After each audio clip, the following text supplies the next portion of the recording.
Hi, my name is David Nicholas, and this is Humanities Highlights in Black History.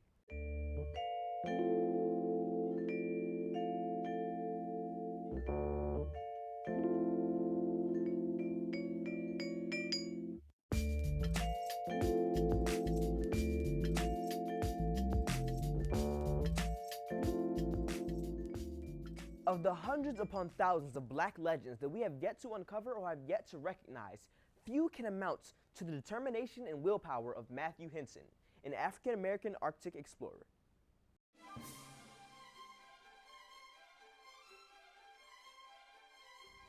Henson was no different than any other man, but his urge to see his dream through to the end made him a wonder amongst legends.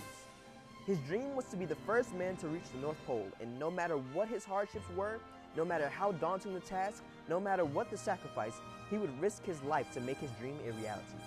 Henson was born right here in Maryland, serving as an inspiration to everyone that great stories can start anywhere, and what better place than right here in our great state. Though Henson is remembered in his prime, he was not introduced to a very fortunate life. He lost both of his parents at a very young age and lived with his uncle before venturing out on his own at the age of 11. 11 years old! I couldn't imagine. I'm still living at my parents' house. He traveled by foot from DC to Baltimore, where he began working on a ship as a freighter. Throughout the travels on the ship, he'd been to China, Europe, and back to North America. He met a man by the name of Lieutenant Robert Edwin Perry, who, after some time discussing their adventures, gave Henson a job as his assistant on a survey trip to Nicaragua. Eventually, he became a permanent member of Perry's crew. Perry and his crew began a new expedition determined to reach the top of Greenland, in conditions so harsh that men froze, starved, and exhausted themselves until death. After a few trips, they finally succeeded and set out with a new, more tedious journey to reach the North Pole.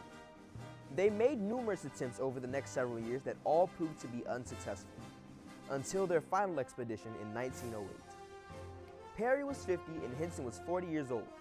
Not only were conditions harsher than they had ever encountered, but there was also difficult communications with the native Eskimos. With their assistance and a specialized ice-cutting boat, they trudged through the blistering weather and finally reached the North Pole.